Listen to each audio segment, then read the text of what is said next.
Daily Broadside, day 765. I feel your breath in my face, your body close to me. Can't look in your eyes, you're out of my league. Just a fool to believe I have anything you need. She's like the wind. Man, the Dirty Dancing, that's when you're not dancing, you're douncing. The Dirty Dancing soundtrack was the soundtrack to my 6th grade Christmas dance. No, I say Christmas. Fall dance, spring dance, one of them dances, you know.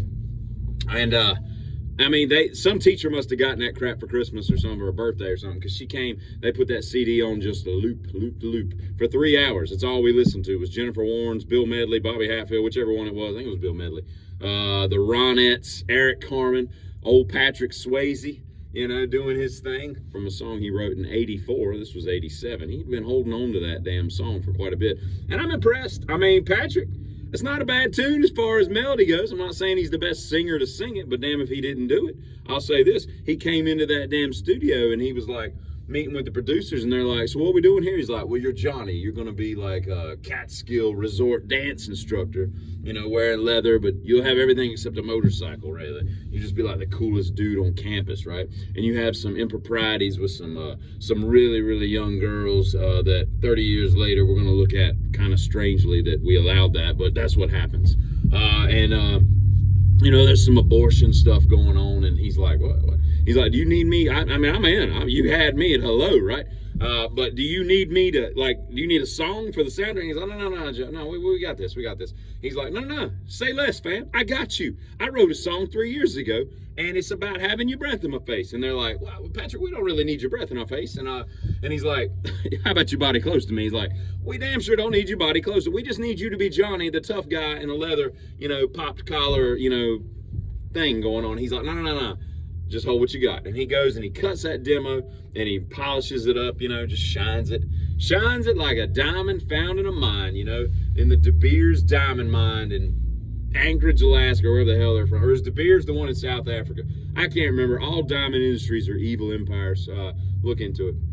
Support your fake lab-grown diamonds. That's what I say. Cubic zirconium. Ladies can't tell the difference, and neither can their friends. And you save so much more money. You could go to Acapulco.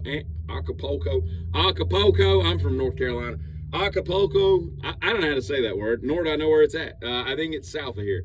You can go there and get a ring, or you can just get a ring. I mean, you're not gonna be able to tell the discernible naked eye. What are we talking? I'm not talking about diamonds. I'm talking about Patrick damn Swayze. Anyway, so Patrick cuts that track, and it becomes a soundtrack of my adolescent life because they just played that. I can't listen or see that movie without thinking about Angela Wilson, the girl that I danced with. I guess was it my 6th grade or my 8th grade, Grass? She was in 6th grade, although she grew really fast. Like, she looked like she was like 19, and she kissed like a horse. But at any rate, anyway, that's not Angela Wilson's not important. It's not important what happened at that dance in the top row of the bleachers with the teachers watching.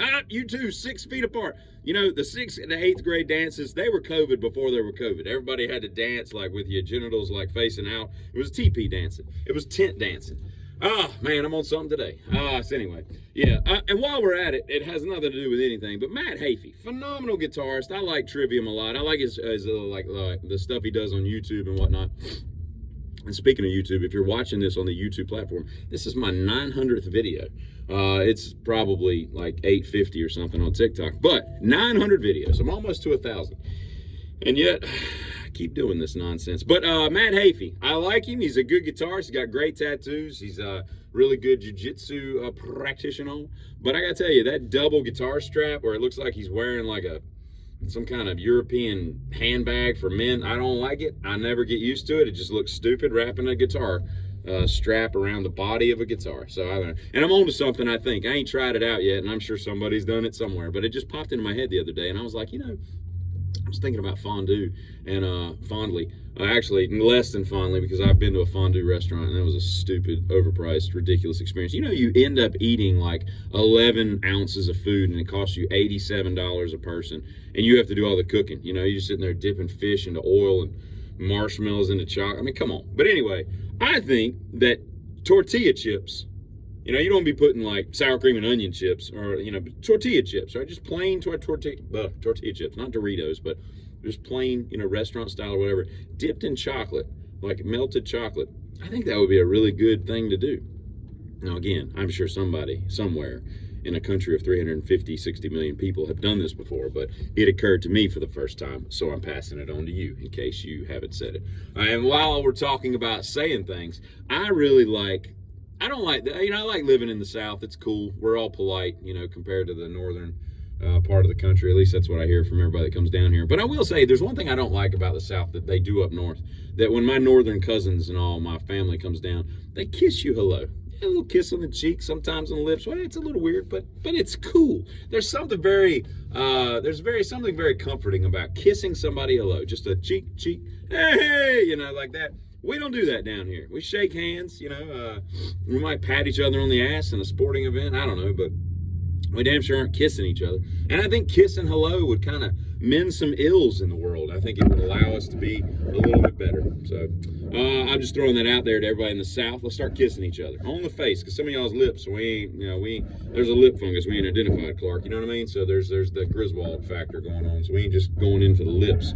Cheeks. I've never seen herpes on anybody's cheeks, so we'll just stick with the cheeks. Did I say that right? Never seen herpes on people's cheeks. Yeah, I guess you could get some flowery spot of herpes right there on your little raggedy hands, but maybe not. I'm talking too fast today. I gotta slow it down. And last thing I'll say, in case you ever forgot or didn't know to begin with, Sydney Monster. That's Cookie Monster's real name. Y'all have a great Monday. Get him.